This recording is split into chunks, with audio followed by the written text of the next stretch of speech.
end, so hang tight, and we'll do some question and answers towards the end. All right, let me get the Facebook Live going.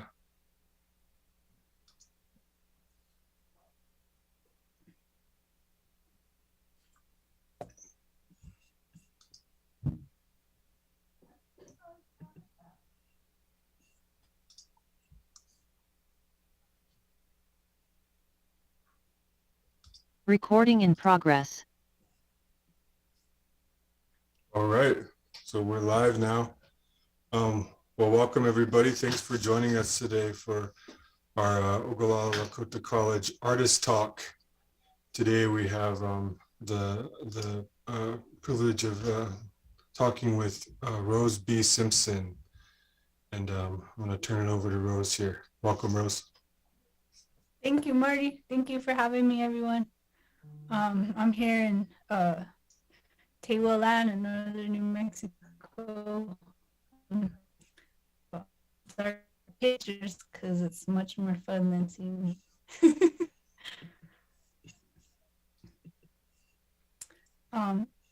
So let me get this.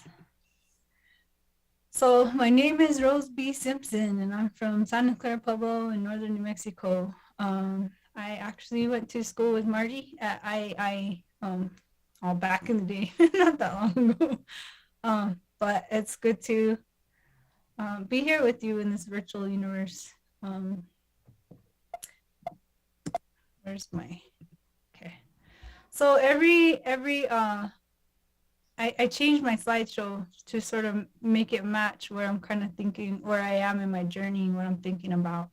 And so I've been thinking sort of holistically about my identity and what I care about and what my priorities are. So this is a photo of behind my house in Santa Clara Pueblo, where I live on my ancestral homelands, Kapowinge. And this is my happy place. And it matters because when I was in high school, I was a teenager, a rotten teenager. I used to come up on top of this hill and lay in this grass. And I used to remember what was important and remember why, what it meant to be a human being and what I cared for deeply. And it reminded me of what was important. And this is sort of the feeling I have for you guys. And I think this is the root of all that I do, of my art's expression is this specific feeling. And, you know, I think often about how our intentionality is very rooted in place. And as, you know, Pueblo people, we are in our ancestral homelands, and growing up and living there is really rooted to our spiritual belief systems and investment and intention around the voice of what we're trying to say. I've been thinking often about my name, and there's the noun and there's also the verb. And I've been thinking a lot about what is the verb? What is the past tense? Rose, I have risen. And what does that mean? And I think everything happens for a reason. And I was named this for a reason. I was named after my great grandmother, but I think often about, you know, that relationship. So my mom is from Santa Clara Pueblo and my dad is non-native. And recently, in the past 6 years, I lost the last of my grandparents. The first was Rena Swensel, and the last was Thomas King Simpson. And my grandmother, Dr. Rena Swensel, was an amazing person in lots of ways, where she investigated deeply into Pueblo thinking and perspectives, and she wrote about it and spoke extensively. And my grandpa, Tom, was a philosopher. He wrote books on science and math and relationship to, I think he was trying to find spirituality through science, basically. So my grandpa, Tom, wrote books on the fourth dimension and Maxwell and the electromagnetic field. basically how science is rooted in philosophy, and where it sort of roots from. Later in his life, I think he came full circle to a more spiritual perspective around, when you get to the very smallest atom, what's behind that but the desire to exist itself. And my grandma um, wrote and thought deeply about the relationship between, what it means to be of a place in a relationship to that. And so I think that my grandparents were friends, and they used to fight. They fought. They would argue. My grandpa was a white man and my grandma was an Indian woman, and they would argue theory forever. And they would stay up late at night, and my grandma would just yell. She wasn't scared to really scold those white guys. And I really feel like I am the result of their. I'm the continuation of that. And I'm trying to figure out what is this place that hasn't figured out how to connect, that is struggling with our humanity, with struggling with our meaning and our direction and understanding, respect in relationship. I think often about intention and going to school. So a little bit about my journey is that I'm from Santa Clara Pueblo. I went to high school at the Santa Fe Indian School. I went to UNM for a while, and then I went to the Institute of American Indian Arts in Santa Fe, where I graduated with a bachelor's in fine arts in 2007. And after that, I went to Rhode Island School of Design to major in ceramics, which I graduated in 2011. And while I was at RISD, at the Rhode Island School of Design, I thought really deeply about what was taboo in the Western art world, right? What do we not talk about? And when we do talk about those things, we get exotified, right? So as Indigenous people, if we're going to talk about Indigenous series and subjects, if you start talking about spirituality, you all of a sudden become objectified, exotified, and othered. And so I kept trying to figure out how can we talk about our humanity and where we can access I want to say like holistic viewpoints without exotifying, and part of that is trying to find where that comes from and how that exists across the world.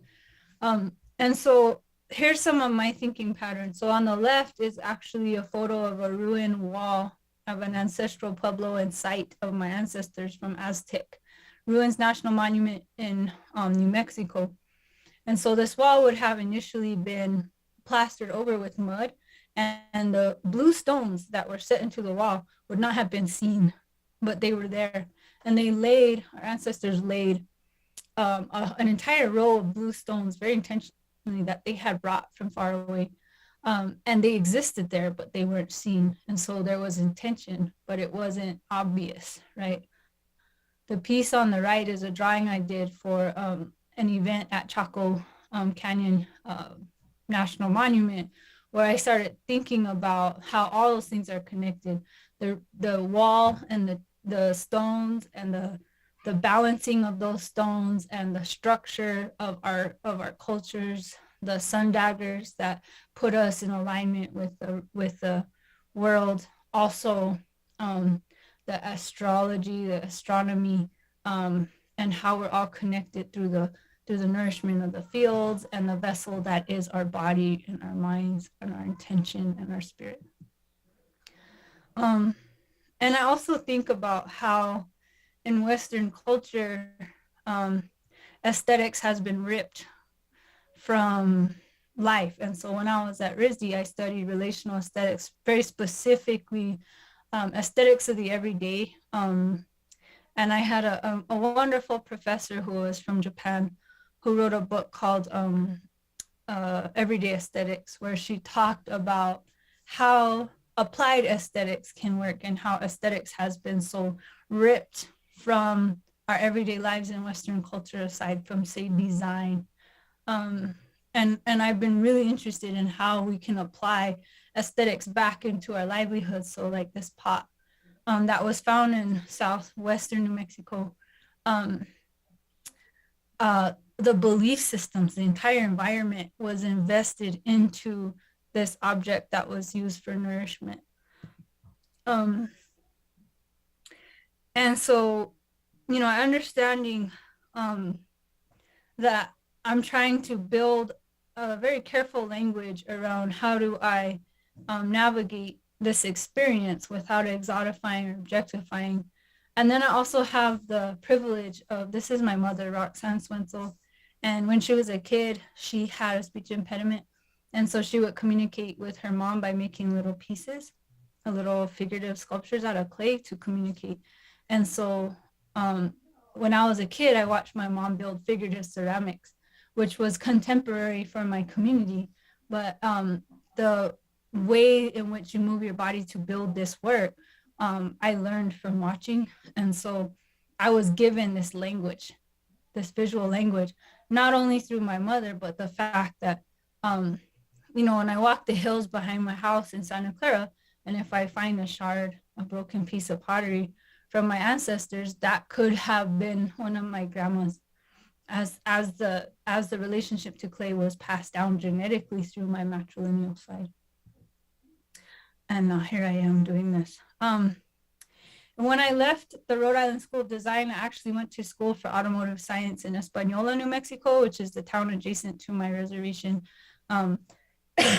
And it's a lowrider capital of the world. And in my investigation into relational aesthetics, I went deep into that. But also one of the things that I wanted to sort of talk about was I actually went back to the Institute of American Indian Arts to do a second master's degree to write the text on indigenous aesthetics that I felt I needed when I wrote my thesis at RISD that I couldn't find necessarily. I was looking for a way to explain aesthetic to non-Native people about where I was coming from and this desperate need to be understood, I suppose. And when I went to school, I realized you can't really do that in the language of the colonizer, and in a sense, you're kind of perpetuating the same game. So a lot of my work is about my lived experience, and it's a delicate dance around that I can't speak for my tribe and I can't speak for all Native people, and I'm trying to work to figure out what that looks like.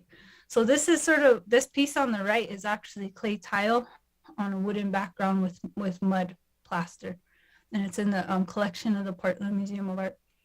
And it was in my frustration of people objectifying indigenous people and needing to very much specify what the feeling it felt of being from my specific tribe.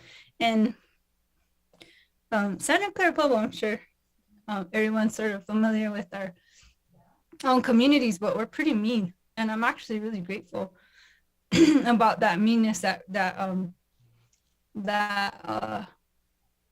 I want to say critical nature, I suppose, because it's kept us traditionally very strong. And so I understand why it's basically not my place to take very specific indigenous visual languages like designs or information that's deeply religious in nature and share that with outsiders, because that's not their business. And it's not my business either to be sharing that, because we all know how that's been sort of treated through colonization and exotification and exploitation of indigenous culture and thinking patterns, etc.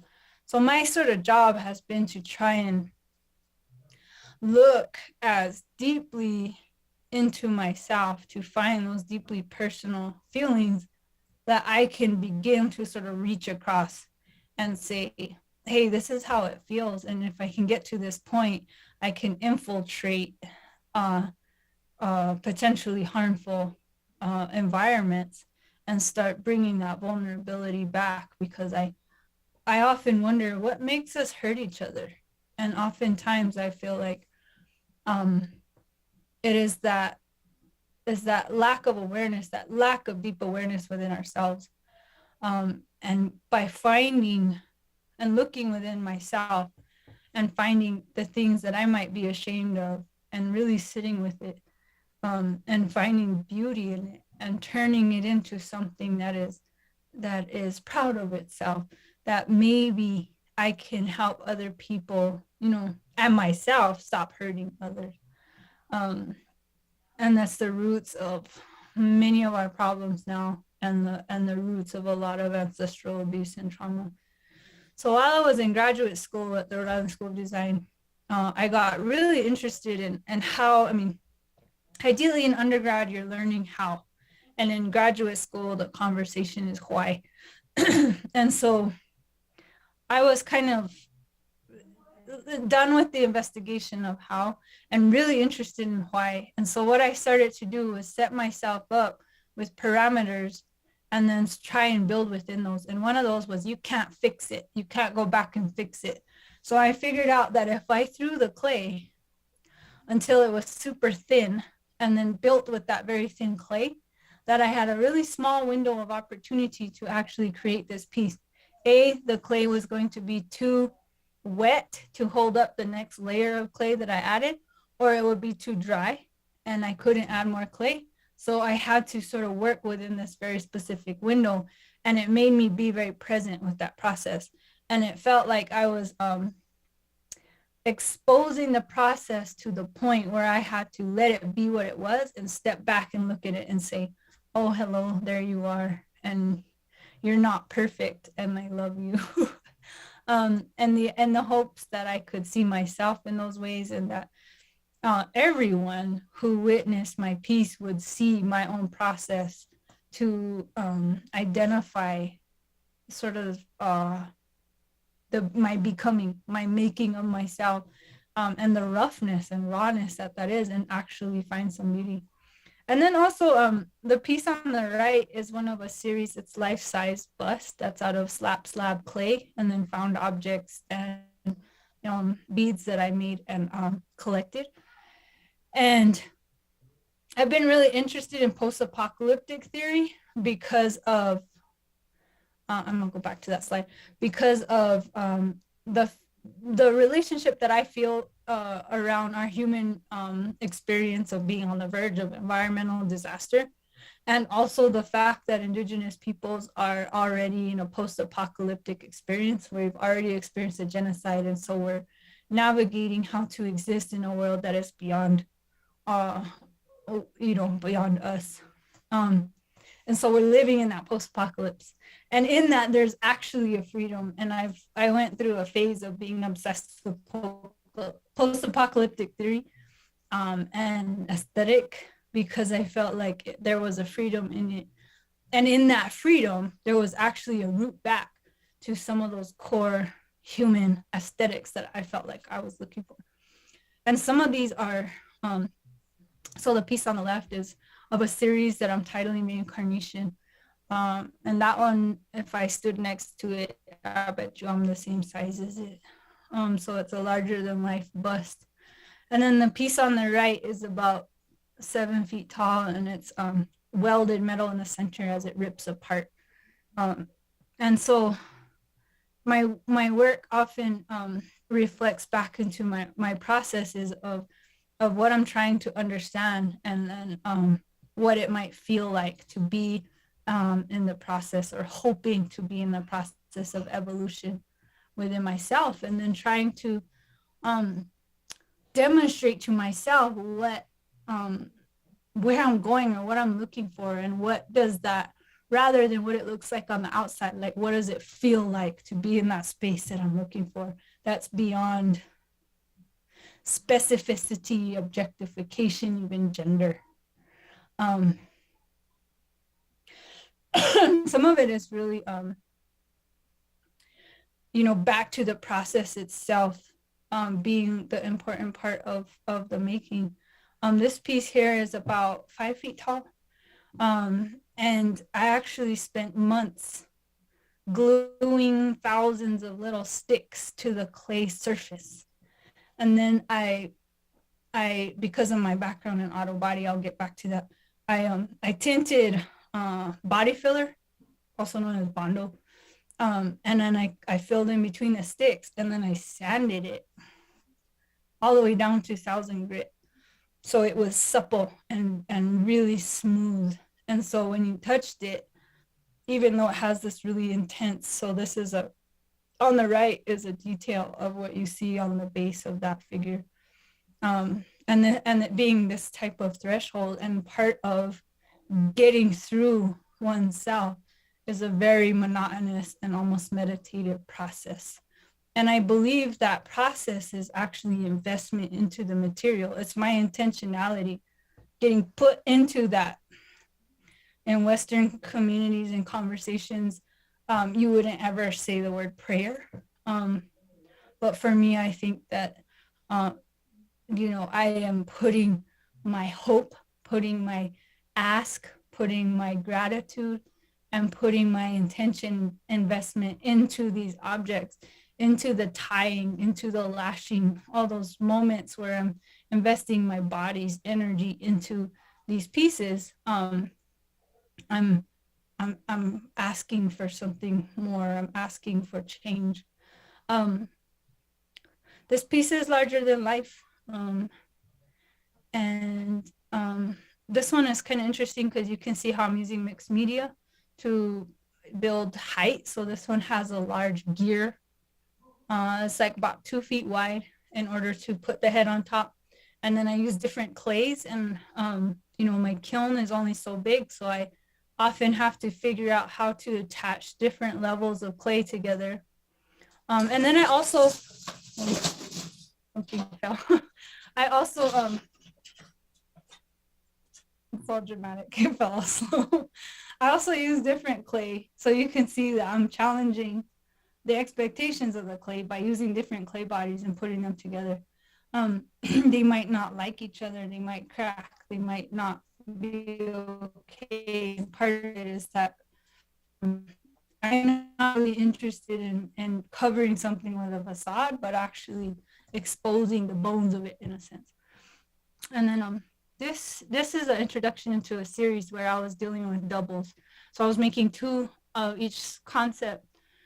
And the idea was that they were building tension between them. They were in conversation. And part of it started with an installation I did at this place called Site Santa Fe in 2013, I think, where I made 2 11-foot tall figures in a 60-foot room. And in the space between them, it was visceral. The tension was so strong because they were engaging with each other regardless of who was looking. And I got really excited about making these doubles because how they were in relationship to each other, you could build conversation no matter what, where they were, whether they were side to side, whether they were facing away from each other. They built this kind of tension between them. And then from economic standpoint, you can further that concept by, if one piece gets sold and the other one doesn't, they're not sold as a set. And so then there's, in a sense, they get torn apart, and then they have this further relationship and always this, other half out there in the world somewhere. And that tension is a lot around how we look at ourselves. How do we be in relationship to other? How are we being conscious of the way that we see and that we are altered by another person, another being, another thing. All the relationships that we navigate in our life. While I was making these 2 pieces, a little girl from my tribe went missing, and then her remains were found in the river near my studio.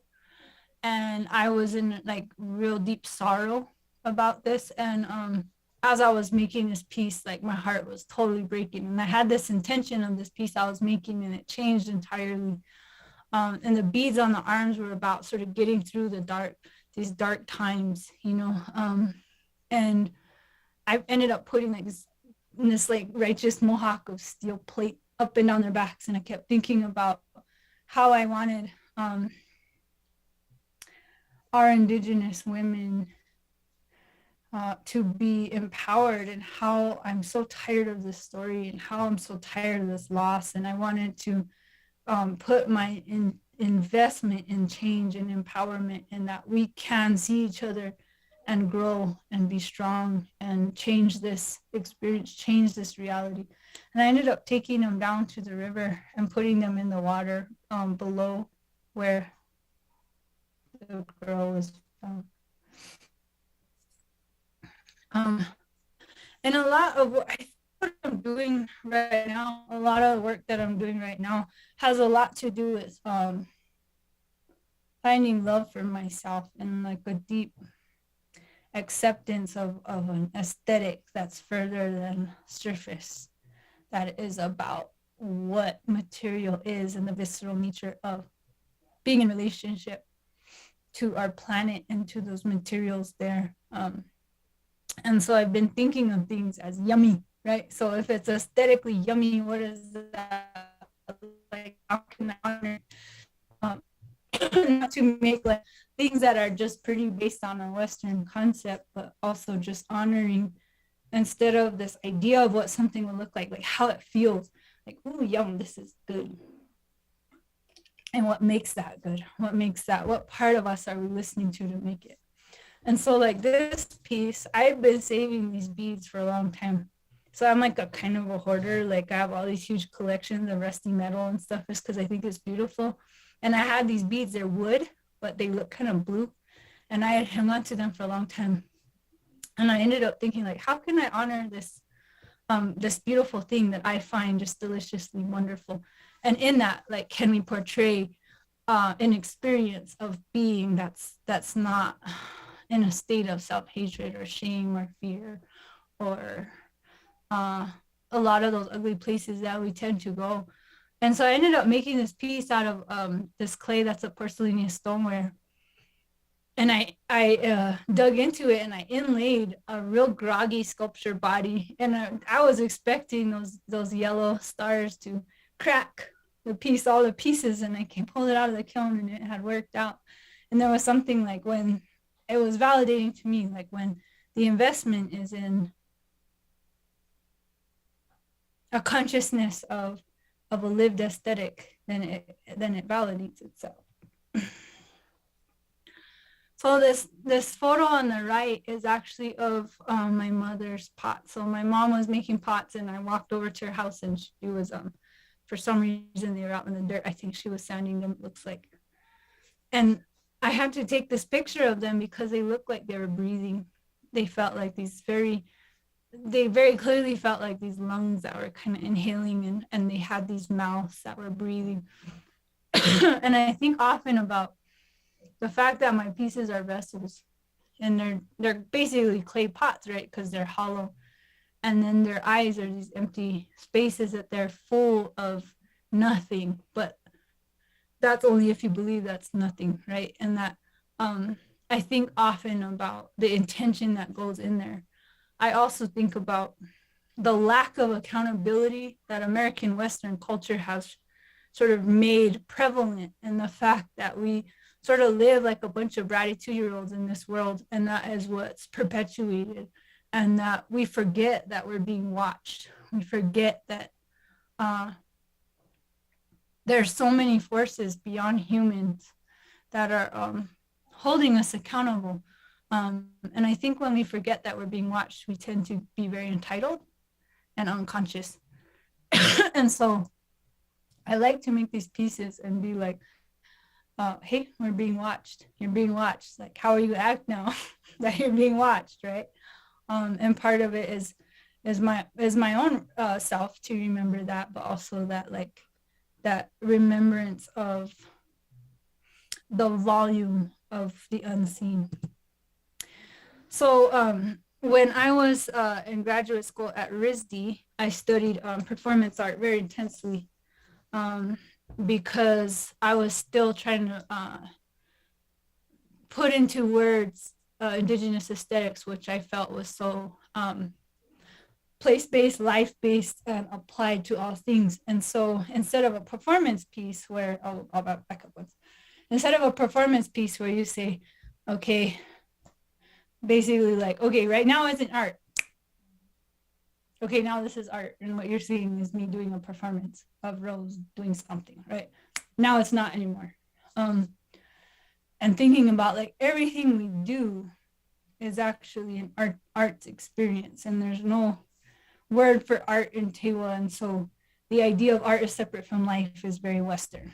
And so I switched the word performance to transformance, because when you're intentionally invested into an experience, it's going to change you, and it's going to change the people around you.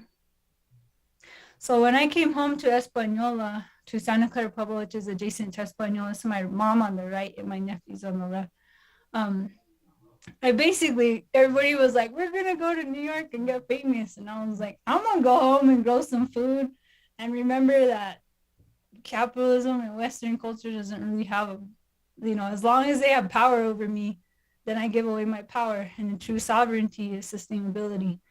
And so I went home and I helped my mom in the fields and building and being a part of a place. I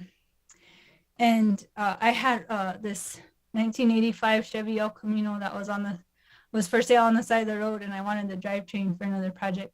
My mom was like, man, that car is ugly.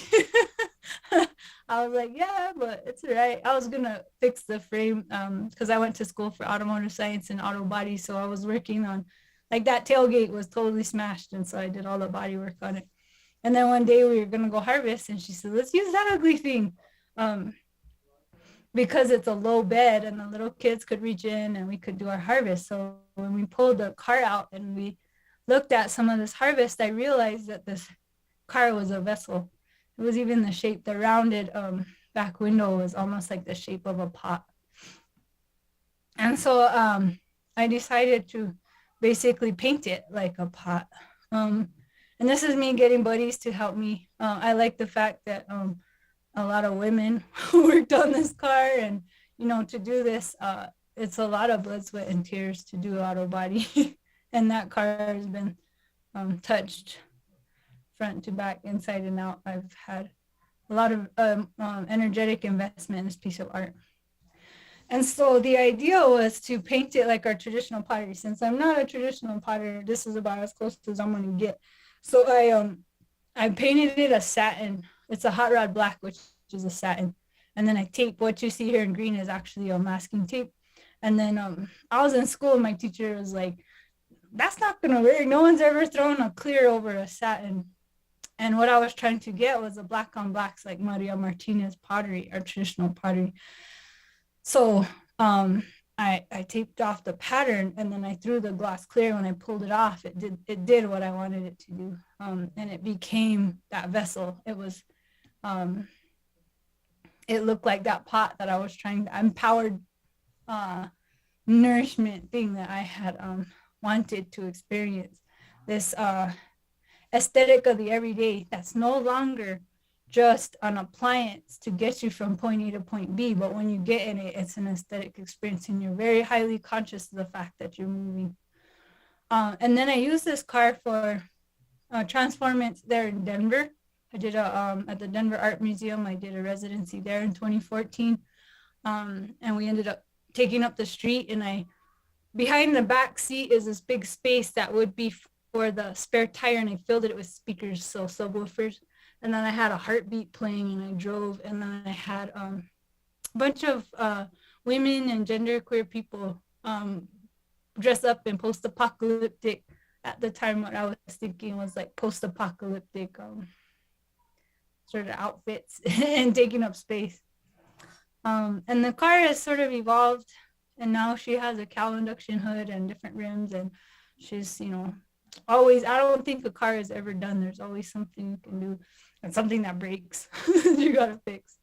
But she ended up being in the Hearts of Our People exhibit and traveling around the country, and here's her at the Philbrook Museum.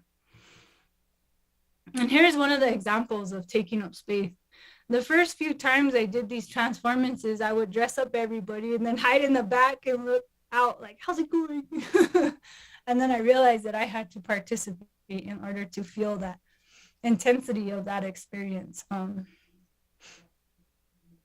And so I actually created a lot of these pieces. So this is a lot of sewn leather, metal, found objects, clay.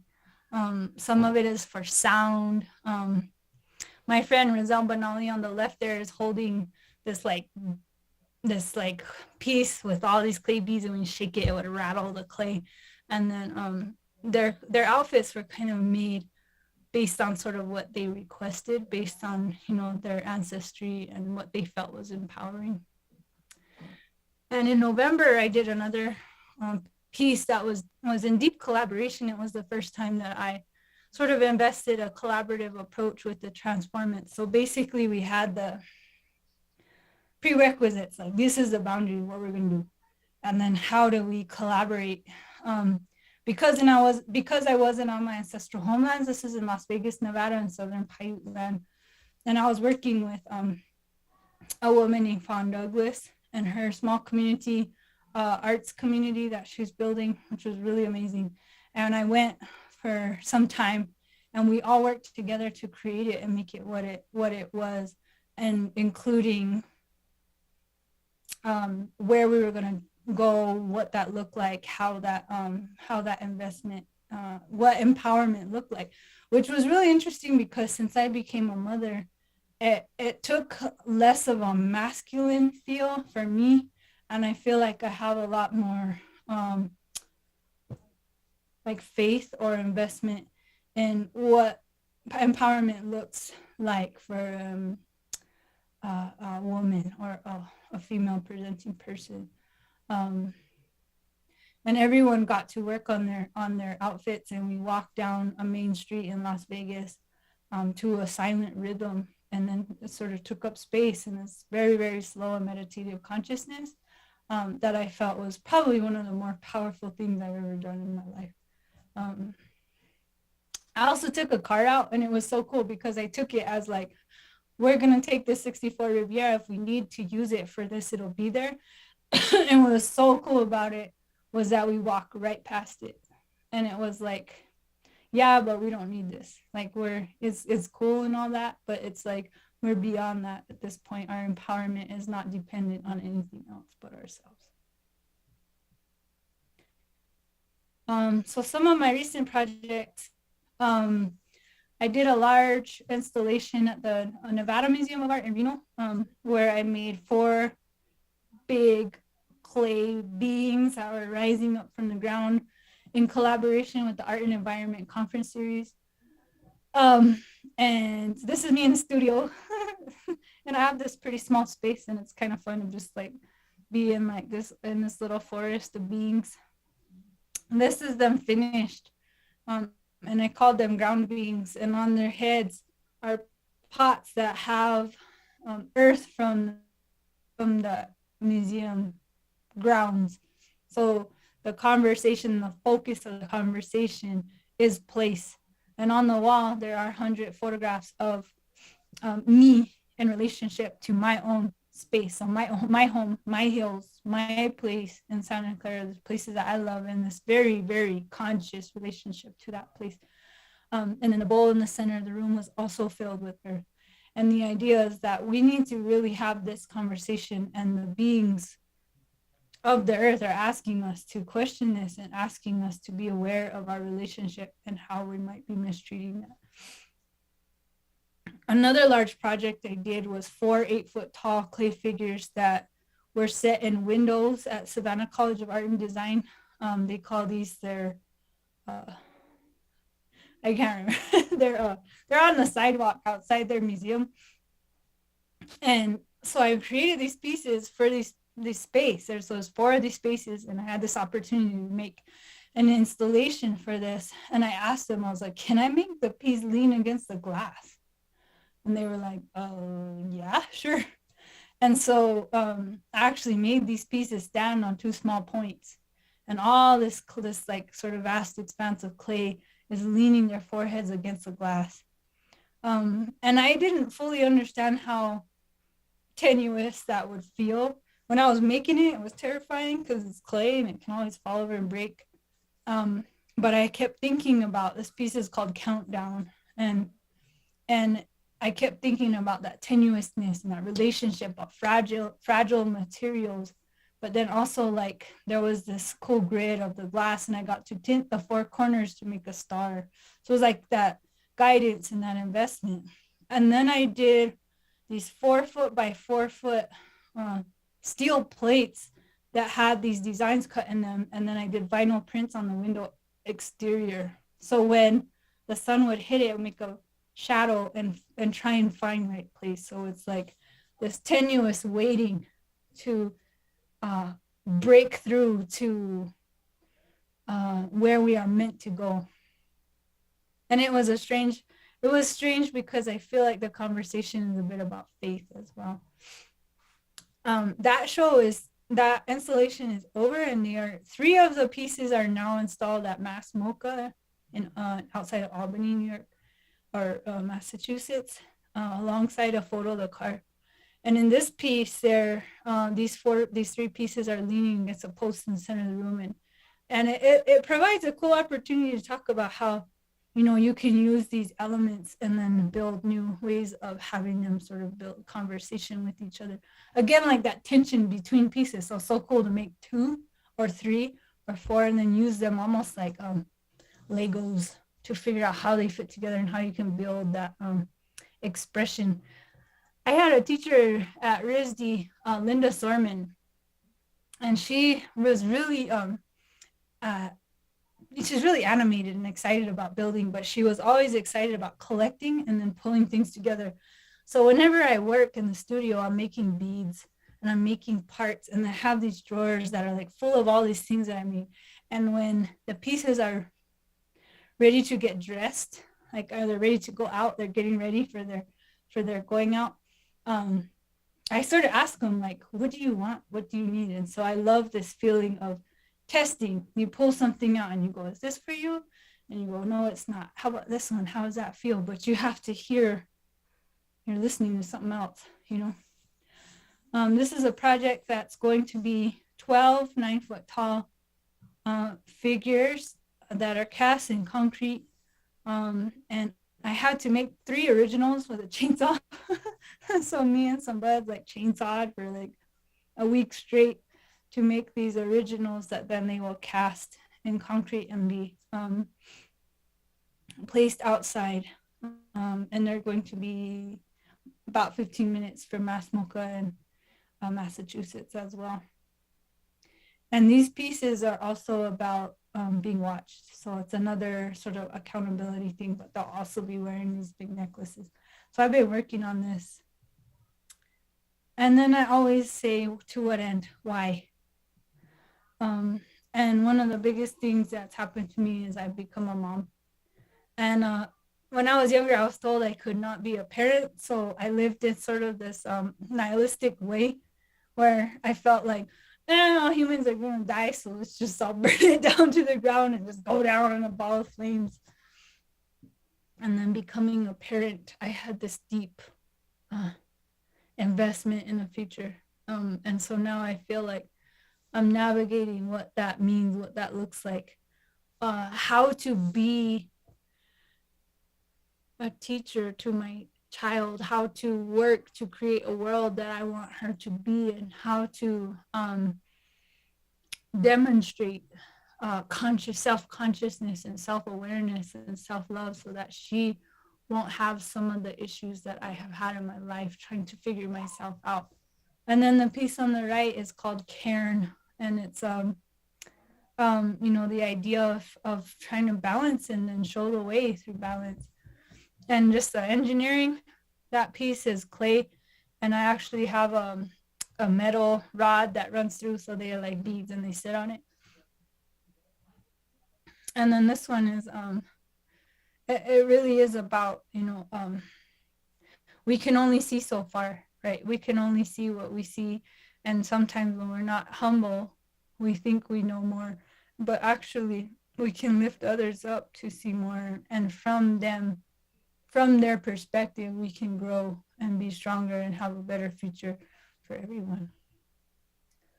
And this was a drawing I did quite a while back. And it was mostly about my relationship to myself. And later I realized that it means so much and about our relationship to place.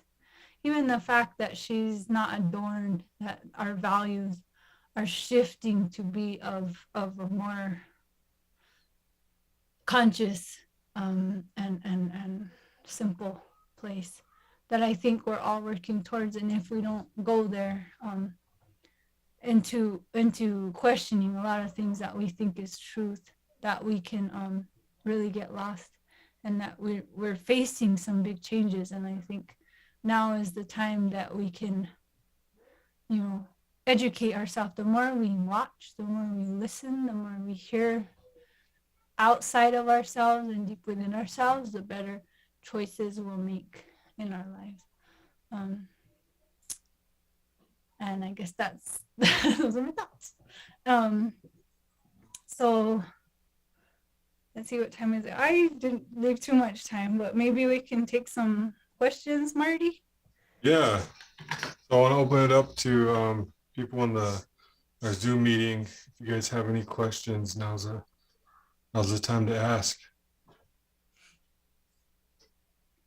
We could put in chat, or Yeah, you can put it in the chat, or you can just speak up. I'm gonna take some of my juice. As we wait for questions, I just want to say, man, it was great to see and hear you talk about your work. I know we've known each other for a while, but it seems like it's hard to catch up sometimes. And that was really good to see the work, and especially the scale. I love the scale you're working in, getting closer and like bigger and bigger and more monumental. That's super cool. I think when you're also buds, like you're all, hey, how's it going? And you don't always go into like, hey, what are you thinking about? And where's your art going? And what's your expression? And what are you worried about? And what are you working towards? And, like those may not, it's like, how's your mom? How's your brother? How's your cousin? Right. How's the kids? And so I think it's interesting to hear a community thinking about in a creative way. And it's interesting, art is a language that we're trying to relearn, and to figure out again. And I think it's a powerful one if we can use it well. And I think it's going to dissolve when we remember that we don't need it, Mm-hmm. It's only for this time that we can use it. And my goal is, I hope I don't have to make art forever. There'll come a point where we'll remember and we won't have to fight and investigate and struggle, that the art will be making breakfast, and the art will be loving our children, and the art will be taking a walk down the road, and it will be more that our life is that, Mm-hmm. Yeah, definitely. That really struck a chord with me. I started an MFA program last year at Bard College. Uh-huh. It's been weird being, kind of back in the academic setting and talking to mostly like non-native people about my work, and like opening it up to, critique, and, trying to explain things that are hard sometimes to talk about. And a lot of times it feels like I end up kind of being like a representative. I don't know what the right word is, but you know what I mean? Like I'm kind of having to explain myself all the time. It was really interesting to hear you talk about your experience, working through academia and, being outside of your community, and how you negotiate those things. So it looks like we have a question from a student. Tesla says, very inspiring. Do you have a favorite time of day to create, or what motivates you to create? Thanks for that question. When I was a independent human, as if that's ever possible, but I thought I was, I used to wake up early. I really liked the morning sun, into my studio, and like a big cup of coffee and some really good jams, and then I would be dancing and singing and holding my coffee and playing with my clay, and it was nice. now that I have a kid, a 5-year-old, uh, I basically work when I can. It changes the way that you approach that. And then I'm also a lot more efficient in the studio. I used to like like hum around and play with this and question that and build it halfway and destroy it. And then now that I have a kid, you kind of gotta get going and get it done. So when you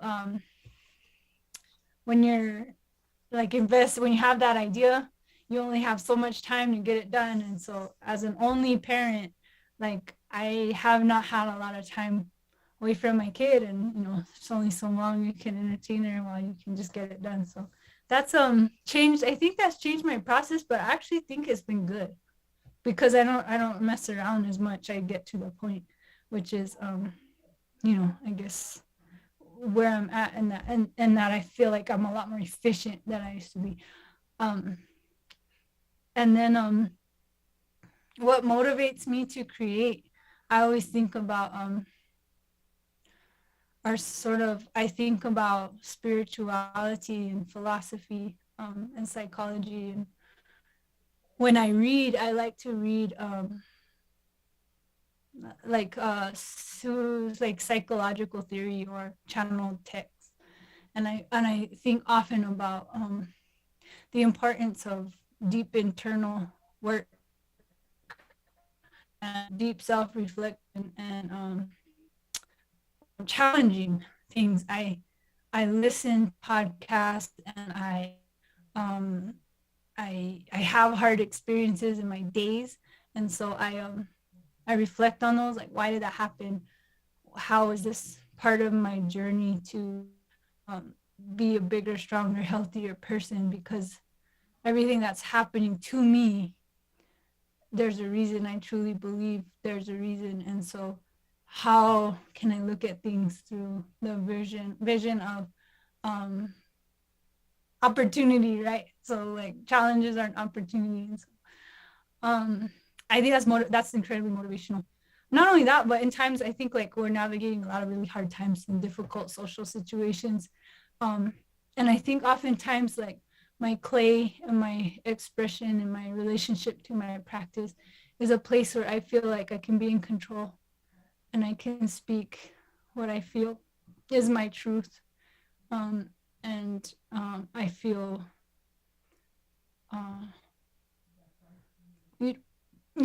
it's rare I feel really good about things. And this is a way that I can look at something and feel satisfied. Is there anything I dislike about the art world? I read that. Where do I begin? Oh, well, the very fact that art, okay, so here you go. Like indigenous people were colonized. And then there was like, oh, you have to fit into capitalism to support yourself, right? And so, for my tribe, it's like you got to make pots and then sell them to the colonizer in order to make money to live in the world that they forced you to be in to start with, right?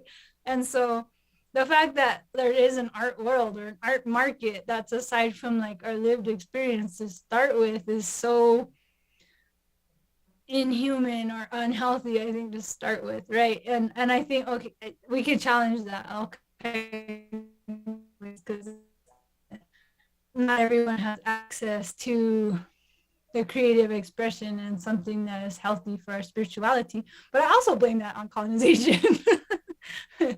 And enslavement of people, and then the mass genocides, and also we're experiencing an extreme dystopia. Lots of people are, and then there's people who are in their elite entitlement, right? And so at times there's an extraction from people who have the audacity to investigate their psychological and personal spaces by people who may have been disconnected from that relationship to being a human being in lots of ways.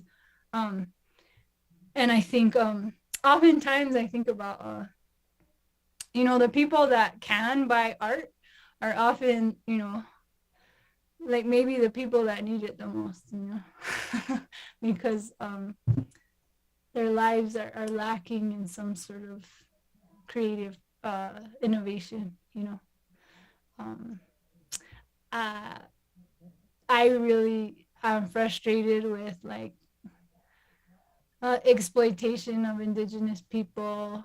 I am always sort of critical of the way that Western institutions and museums and curators who are non-native treat indigenous artists and people.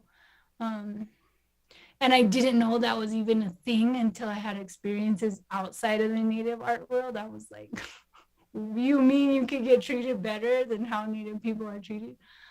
So I have lots of thoughts about that. I'll stop there.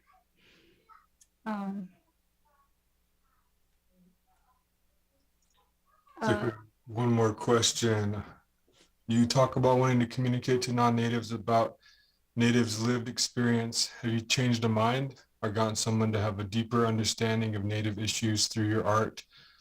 What has the reaction been outside of your community?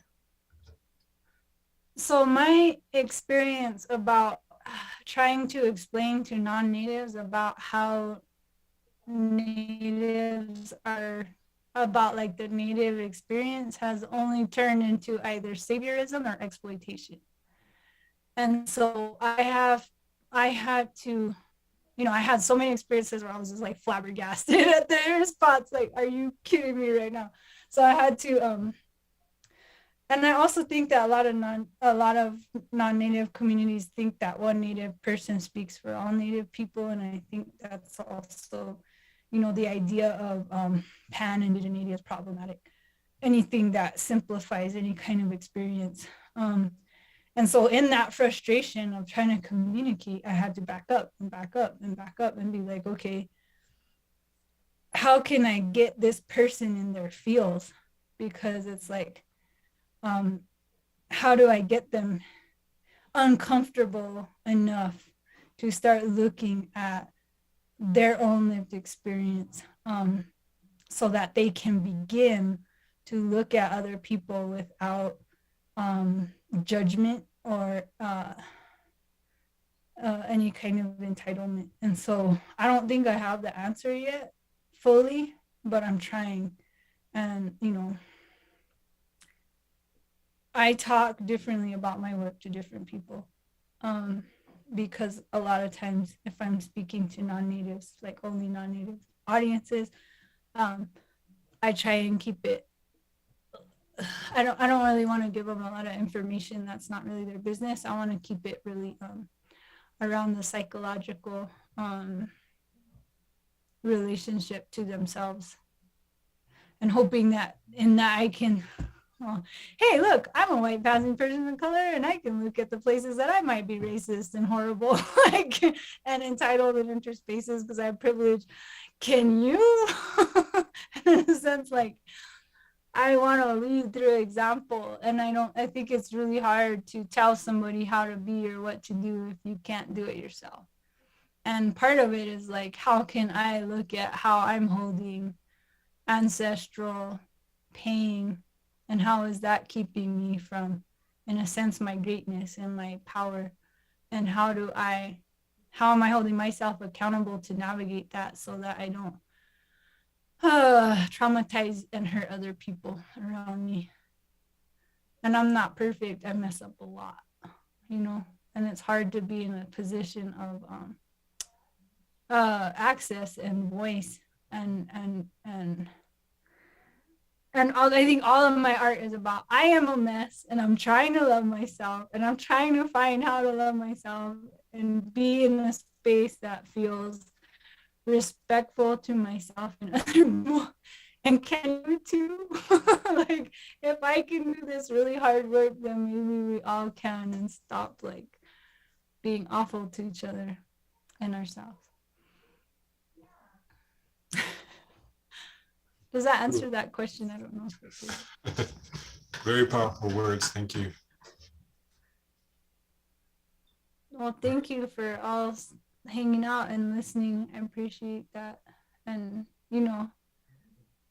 I love it if you disagree, if you something like inspires you and you have more thoughts about it, or you want to challenge something I'm saying. Like I'm that's all the good stuff. That's the good stuff, you know.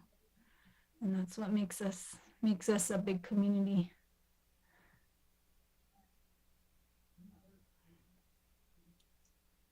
Definitely. Any other questions for Rose?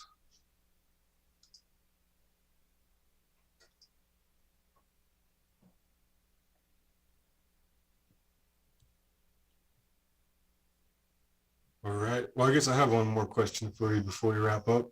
Do you plan on doing another art car? I have two I'm working on. All right, on. Yeah, I have a I actually one of my old buddies like texted me this photo from Craigslist. He was all, look at this ugly thing. And it was a 69 El Camino with a camper shell and on like big old swampers. So it was lifted on a scout frame. And I was like, ooh, I'm gonna go get it. And so I have a straight six that I got made for it, which is super special. So I want that low end torque, and I'm putting it in this like lifted 69 El Camino. It still has plates from the 70s. So they've been like trying to get this running for, decades. And I'm really excited about exploring the hydrogen. And so, and Maria, the Black El Camino is so special, and she's got a nice paint job, and she kind of stays inside in the garage, and so I'm excited to build like a Mad Max car that doesn't, I'm not worried about scratching it. I could take it in the mountain. So this one is kind of, I've been calling it Mad Maxine, so we'll see how she turns out. I'm pretty excited about it. Oh, me too. I can't wait to see what you do. Yeah. Awesome. All right. Well, thank you, Rose. I really appreciate you taking the time to speak with us today. And yeah, we'll keep watching out for your next thing, your next exciting project, and the next car. Right on. Thank you. Thank you, everyone. All right. Doksha. Thank you. Recording stopped.